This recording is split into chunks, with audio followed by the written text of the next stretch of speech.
This is the story of something that happened to me last year. I've never told anyone in full detail before, not because I didn't want to, but because I wasn't sure if people would believe me. But I want to tell you now. Just listen carefully, because this might be the scariest thing I've ever experienced. It started on an ordinary night. I was alone in my apartment, just relaxing after a long day of work. I had my phone in one hand and my laptop open in front of me. Like most nights, I was scrolling through social media, watching random videos, and messaging a few friends. Nothing strange, nothing out of the ordinary. Until my phone buzzed. It was a message from an unknown number. It said, "Nice blue hoodie. You should wash it soon." That caught me off guard. I was wearing my blue hoodie right then. I looked around the room. I was alone. The windows were closed, curtains drawn. It felt like a weird prank. I replied, "Who is this?" No answer. I checked if my camera was on. It wasn't. I even covered it with a sticky note just in case. I tried to shake off the creepy feeling and went back to what I was doing. Maybe it was a coincidence. Maybe someone saw me earlier that day. But then, something else happened. My laptop screen flickered, just for a second. I thought maybe it was a software glitch. But then my mouse started moving, by itself. It opened my photos folder and clicked through pictures, fast, like someone was scrolling through them. Then it opened a file that had never been there before. It was called, "I See You," keyxed. I froze. My heart dropped. The file opened on its own. Inside it said, "You're not alone tonight. I'm watching." I jumped up from my chair. My hands were shaking. I unplugged the laptop and closed it. My brain tried to come up with logical reasons. Maybe a virus. Maybe someone hacked in remotely. But why me? Why now? I turned off all the lights and stood by the door, listening. Every little creak in the apartment suddenly sounded louder. I could hear my own heartbeat pounding in my chest. Then my TV turned on by itself. The screen was black at first, but then static filled it, like in those old horror movies. And then I saw something in the static. A blurry figure, just standing there, not moving. I ran over and unplugged the TV. I didn't care if I broke it, I just wanted it off. I grabbed my phone to call the police, but the screen was frozen. I tried to restart it, but the screen suddenly turned black. Then a white text appeared. "Call for help, and you'll regret it." That was it. I grabbed my jacket and was ready to run outside. But then I heard the sound. Typing. From inside my apartment. I followed the sound slowly. It was coming from the bedroom. I opened the door, and my spare laptop, the one I hadn't touched in weeks, was on. The screen was glowing in the dark room, and the keyboard was typing by itself. Over and over again it typed, "Stay, stay, stay." I slammed the lid shut and ran out the door. I didn't even take my shoes. I just ran down the stairs and out into the street. I stayed at a friend's place that night. I didn't sleep. I just kept wondering who or what had done that.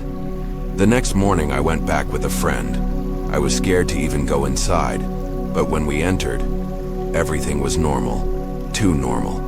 The laptops were off. The TV was unplugged, just like I left. My phone worked again. No strange messages. Even the creepy text file was gone. I almost started to believe I imagined it all. Maybe I had a breakdown. Maybe it was a dream. But then my friend pointed something out. On my bedroom wall, written faintly in pencil, was the word, "Stay." I didn't write that. I know I didn't. That was enough for me. I packed a few bags and left the apartment that same day. I moved back in with my parents while I tried to sort things out. I told them I was having anxiety issues. I didn't tell them the truth. Not at first. I bought a new phone, a new laptop. I didn't even bring my old devices with me. And for a while things were quiet. But about a week later, it happened again. Late at night, my new phone buzzed. One message from a number I didn't recognize. "You thought you could run? I'm still watching." I stared at the screen. I could feel the fear crawling up my back like cold fingers. I turned off the phone. I didn't sleep that night either. The next day, I took everything to a tech expert, a guy who used to work in cybersecurity. I told him a made-up story about being stalked. He checked my devices carefully. After a few hours, he looked at me and said, "Someone installed a rootkit. It's deep. Whoever did this knows what they're doing. It lets them access your camera, mic, everything, even after factory resets." I asked him how to stop it. He just looked at me and said, "You can't fix this. Throw everything away, and don't use anything connected to the internet for a while." So I did. I dumped every device I owned. Phone, laptop, even my smartwatch. Gone. I bought a cheap old phone that only had calls and texts. No apps, no internet. Things went quiet. After that, weeks passed. I started to feel like maybe it was finally over. Whatever it was, whoever it was, maybe they gave up. But a few nights ago, it happened again. This time it wasn't a device, it was a knock on the window. I live on the second floor now. There's no balcony, no ladder, just the window. I went over, slowly, heart pounding, and there, on the outside of the glass, was a message, written in breath. "Found you." I didn't see anyone. I called the police. They checked everything. No footprints, no signs of forced entry, nothing. They said it was probably a prank, but I know better. This wasn't a hacker. It wasn't just some cyber criminal. Whatever I connected with, it's something else. Something that lives through devices. It watches, it waits, it feeds off fear. And now that I've told you this story, you might start seeing signs too. So if your phone buzzes from a number you don't know, if your screen flickers at night, if your camera light blinks on when you didn't touch it, don't ignore it. Because once it finds you, it never really lets go.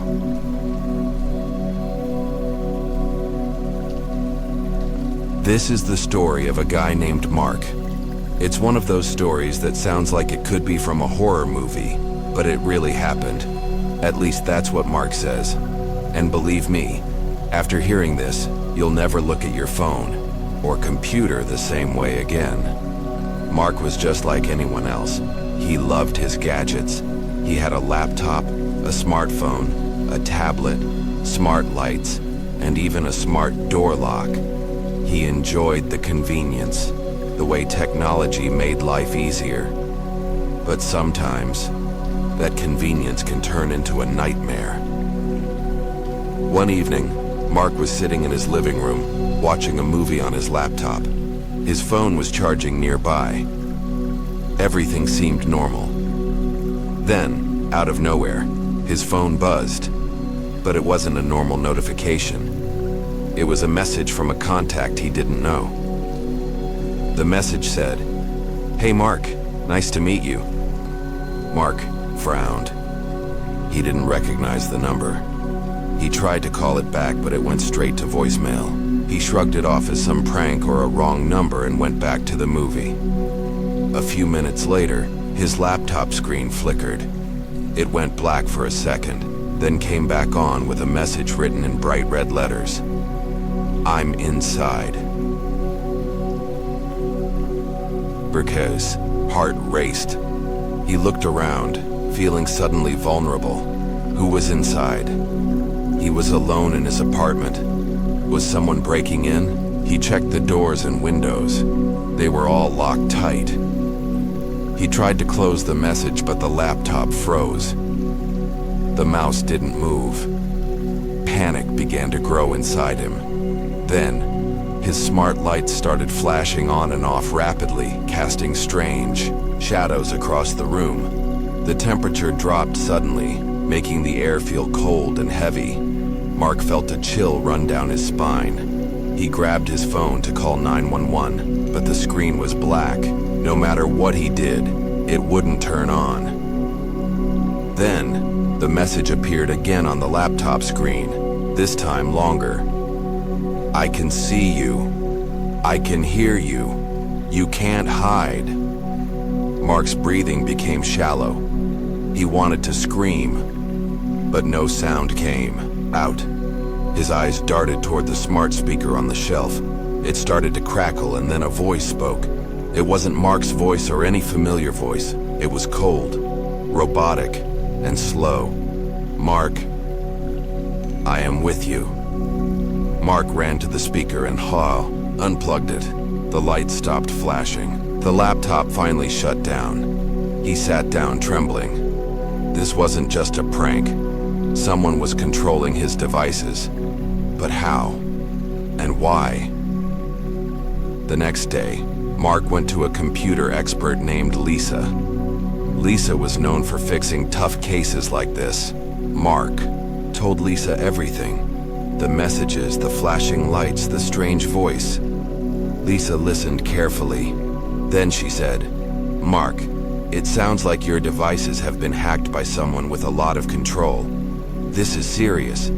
They could watch you through cameras, listen to you through microphones, maybe even unlock your doors. Mark's face went pale. Lisa connected Mark's laptop to her system and started running tests. Hours passed, and then Lisa found something terrifying. Mark, someone installed spyware on your devices. It's not just any spyware. This one lets the hacker control your home network. They can turn everything on or off, send messages, even talk to you through your smart devices. Mark swallowed hard. But why me? Lisa shook her head. I don't know. Maybe it's personal, or maybe it's random. Hackers sometimes pick targets just to scare them. Mark felt trapped. His own home, his safe place, was invaded.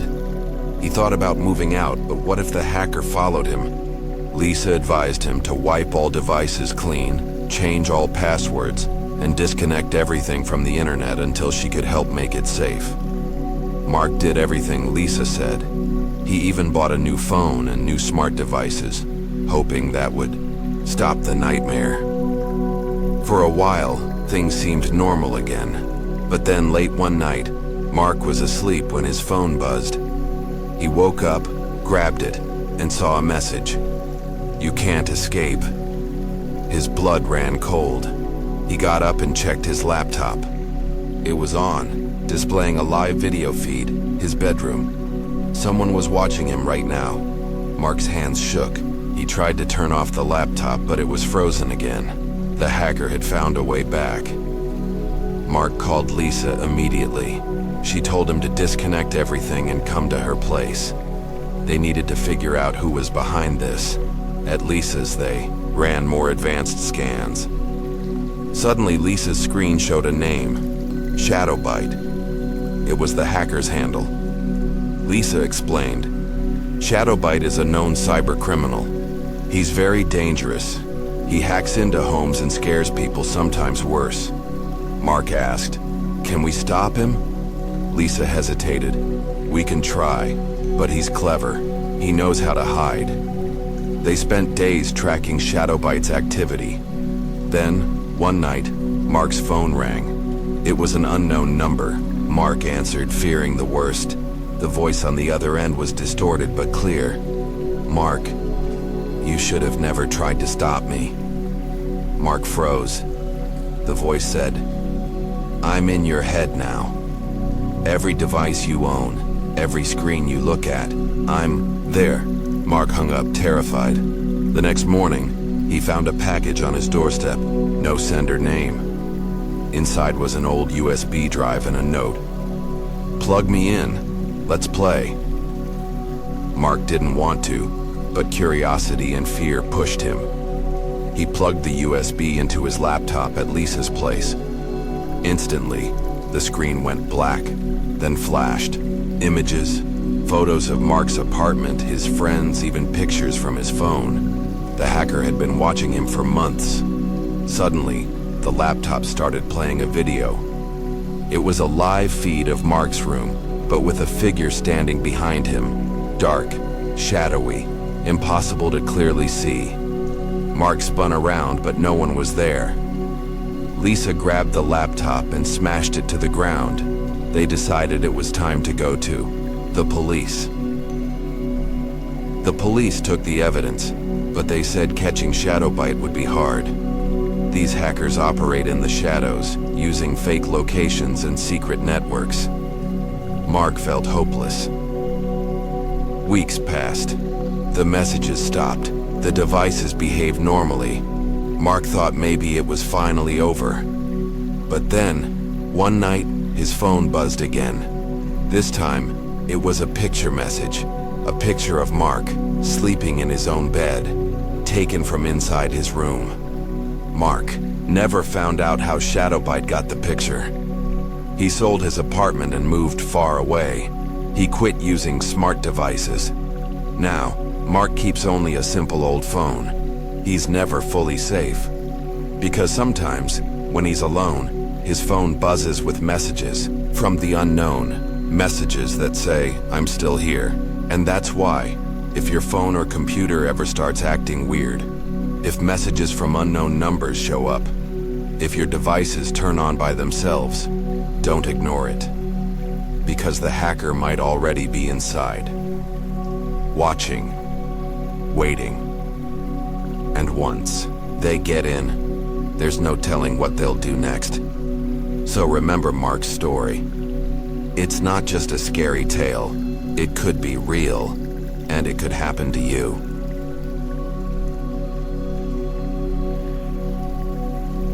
I'm gonna tell you a story that might just make you check your phone twice tonight. This is the story of Jake, a normal guy with a not-so-normal nightmare. Jake was an average guy, worked a 9-to-5 office job, loved video games, and had a phone and laptop that he used for almost everything. Like many of us, his life was wrapped up in his devices. He liked how smart technology made things easier, controlling the lights, streaming shows, even locking his front door with an app. But that comfort, it turned into something dark, something Jake never imagined. It all started on a Friday evening. Jake was home alone, ready to relax after a long week. He sat on his couch with his laptop open, scrolling through news. His phone buzzed with a message.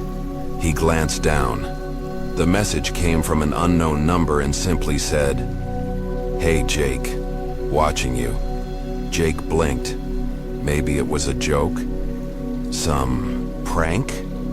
He ignored it and put the phone down. Minutes later, his smart light started flickering, off, then on, then off again, in no regular pattern. It was strange, but Jake thought maybe there was a power glitch.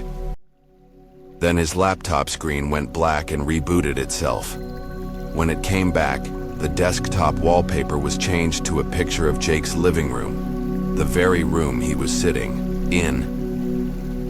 His breath caught. Who had taken that picture?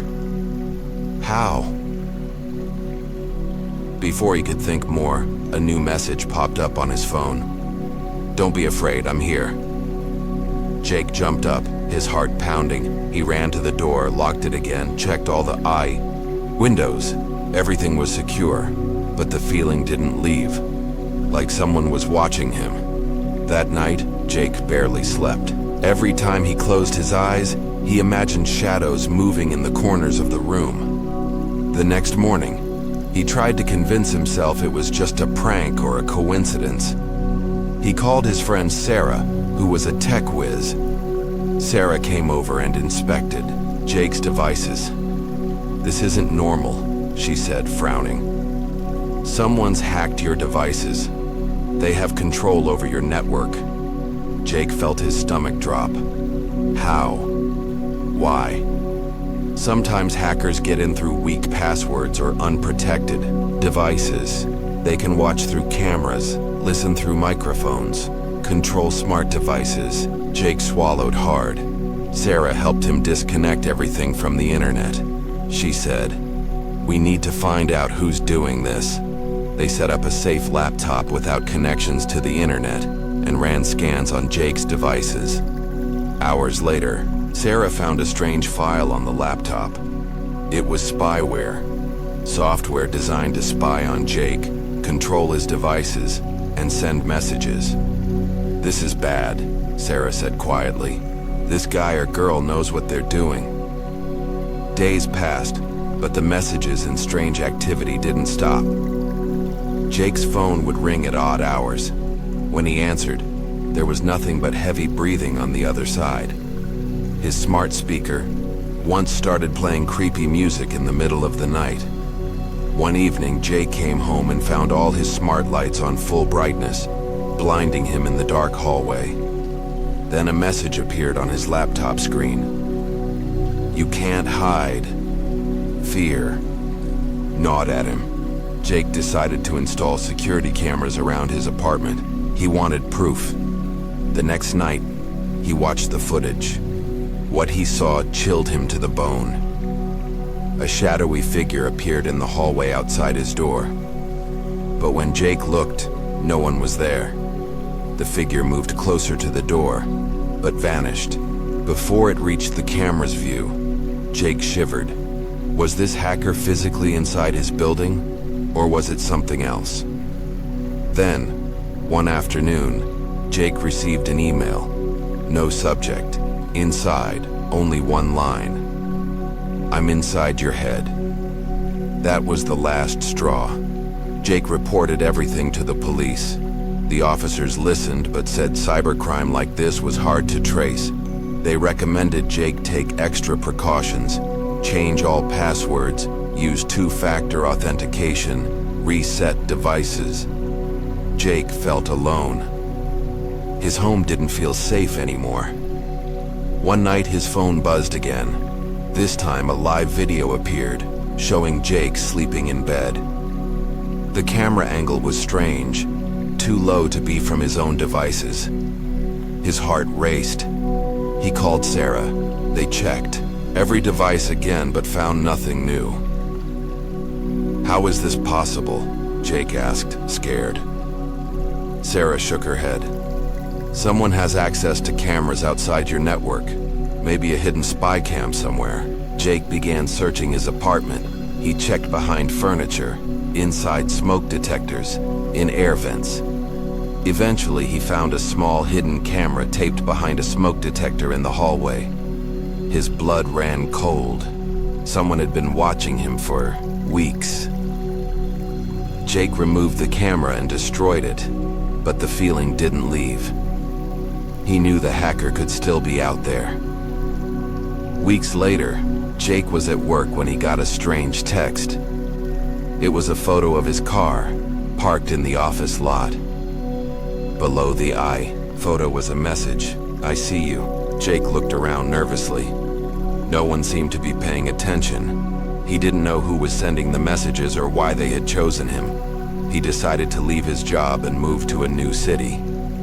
Before he left, Jake wiped all his devices clean. Got new phones and laptops with strong security.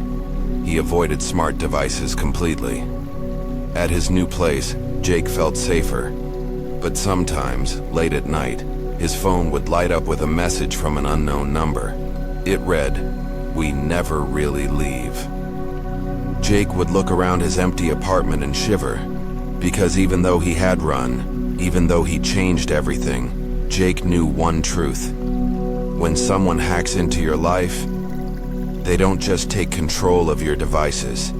They take control of your peace, your safety, your mind. So the next time your phone buzzes with a strange message, or your devices act up for no reason, remember Jake's story, because the hacker might already be watching. And sometimes the scariest thing isn't what you see on the screen, but what's happening behind it. That's the story of Jake's hacked device horror. It's real. It's scary, and it's a warning. Be careful what you click. Be careful what you connect, because you never know who's watching you.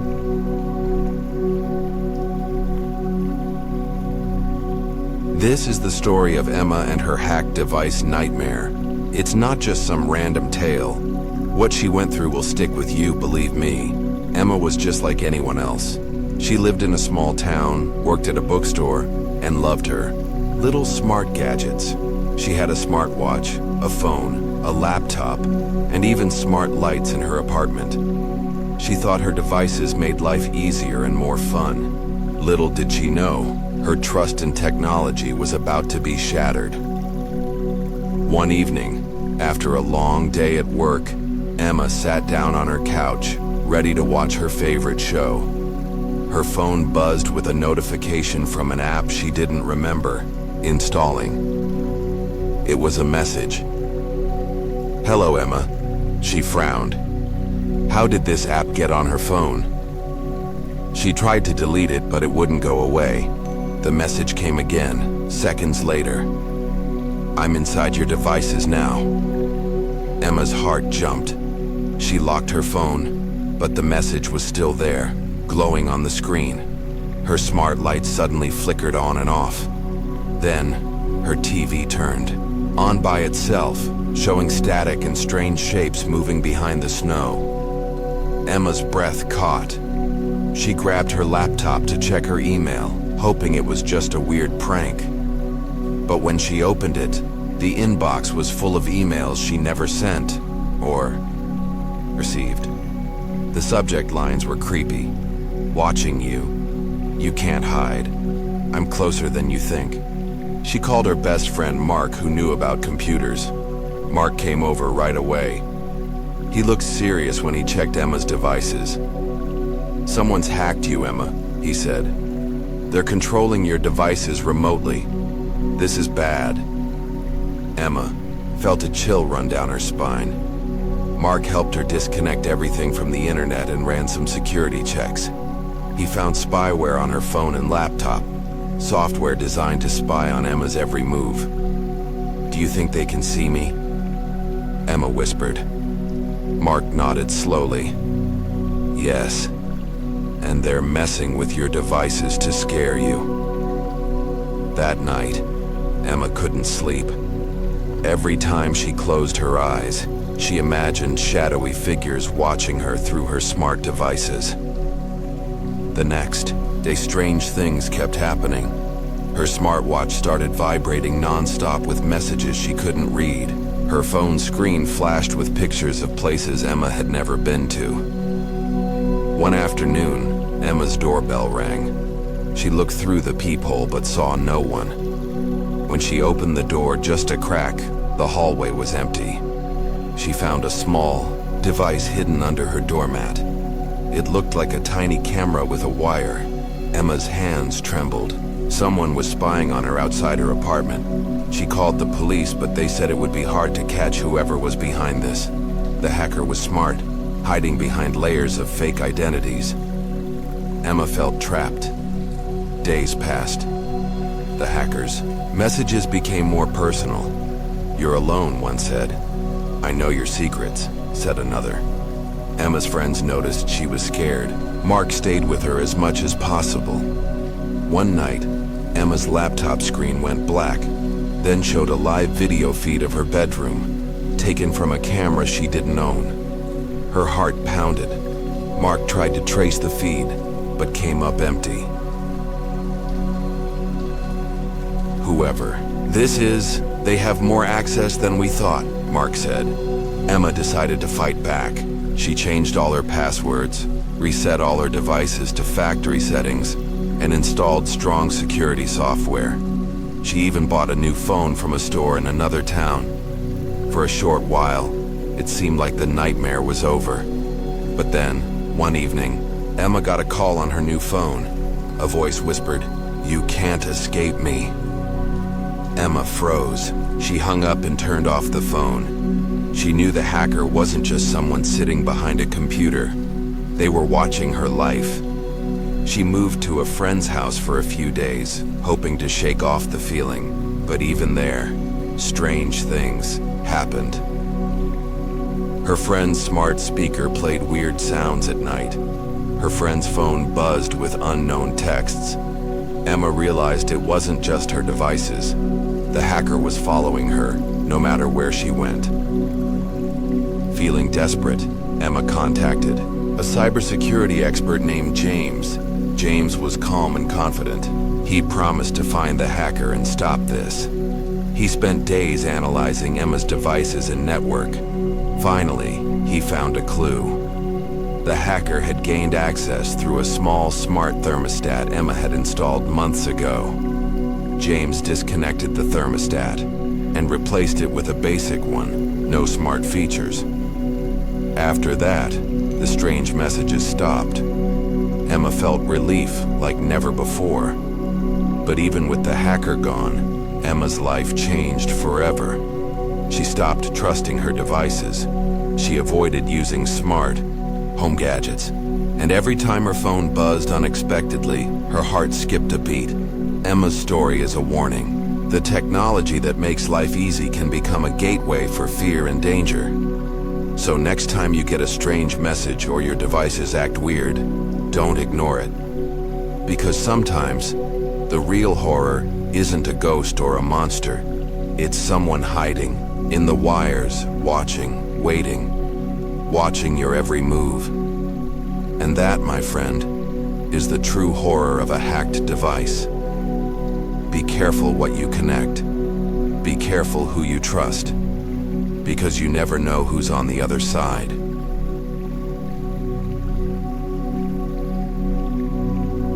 This is the story of Tom and his terrifying experience with hacked devices. It's a story that feels close to home because it could happen to anyone, even you. Tom was a young man living in a quiet city. He worked from home as a graphic designer, spending most of his day on his computer and phone. His apartment was filled with smart devices, a smart thermostat, smart lights, a smart security camera, even a voice assistant. He loved how easy they made life, but one day that comfort turned into a nightmare. It started on a cold Wednesday evening. Tom was finishing up a project on his laptop when his phone suddenly buzzed with a text message. The message came from an unknown number. It simply said, "I'm inside your home." Tom froze. He looked around his apartment, half expecting someone to be there. But everything was normal. He thought it was a prank and ignored it. Then the lights flickered once, twice, and suddenly turned off. The apartment was plunged into darkness. Tom's heart raced as he tried to turn the lights back on with his phone app. Nothing happened. His smart speaker, the one he used to play music, suddenly started speaking in a strange, robotic voice. "You cannot escape," it said. Tom jumped up and unplugged the speaker. The lights flickered back on. He thought maybe his devices had a glitch, or maybe there was a power surge. But then the laptop screen went black and rebooted itself. When it restarted, a photo appeared on the screen. It was a picture of Tom's living room, taken from an angle behind his couch. His breath caught. How could someone take that photo without him knowing? Suddenly, another message popped up on his phone. "I see you." Tom's hands shook. He locked the door and windows, double-checked the locks. Everything was secure, but he felt watched. Next morning, Tom called his friend Claire, who worked in cybersecurity. Claire came over and started checking all his devices. "Tom, your devices have been hacked," she said grimly. "Someone has control over your smart home network." Tom swallowed hard. "But how? I use strong passwords and keep everything updated." Claire shook her head. "Hackers are clever. They find ways in through small weaknesses, like your smart thermostat or that old security camera." Claire ran scans and found a hidden program on Tom's laptop designed to spy on him. "This is serious," she said. We need to disconnect everything from the internet and change all your passwords." Tom felt scared and confused. How long had this been happening? That night, the messages continued. His phone buzzed at 2 a.m. with a photo, this time of his bedroom window. The smart lights dimmed and brightened in a slow, creepy rhythm. The voice assistant whispered, "You belong to me." Tom was terrified. He barely slept. The following days were worse. Tom's devices acted on their own. His laptop opened files he never touched. His phone dialed numbers by itself. Even his smart fridge displayed strange messages on its screen. "You can't hide." He installed new antivirus software, but it didn't help. Feeling desperate, Tom decided to install security cameras inside his apartment to catch the hacker. One night, while watching the live feed, Tom saw something strange. A shadow moved across his hallway, but no one was there. He rewound the footage. The shadow appeared again, this time a blurry figure that seemed to be watching him. Tom's heart pounded.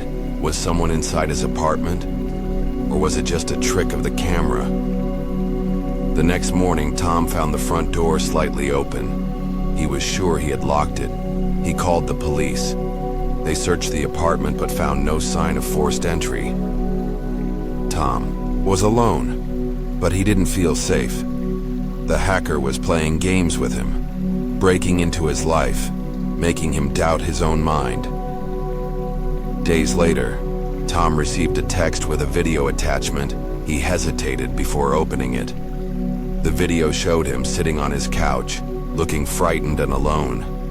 Tom's blood ran cold. Someone had placed a hidden camera inside his home. He searched everywhere, behind the smoke detector, under the sofa, inside the air vent. Finally, he found a tiny camera taped under a bookshelf, facing the living room. He ripped it out and smashed it, but even then, the messages didn't stop. The hacker sent him cryptic texts. "You can run, but you can't hide. I'm always here." Tom knew this wasn't just a prank or a hacker looking for money. This was personal. He didn't know why he was being targeted. One evening, after locking himself inside, Tom's phone rang. He answered, his voice shaking. A distorted voice whispered, "Why do you run, Tom? We're inside you." Tom hung up and deleted all the messages. He considered moving, but even that felt unsafe. No matter where he went, he feared the hacker would follow. Claire suggested one last thing, a complete reset of all devices and using only new, secure equipment. Tom wiped everything clean. He bought new devices from a trusted store and set up a brand new network. For weeks, nothing happened. Tom finally began to relax.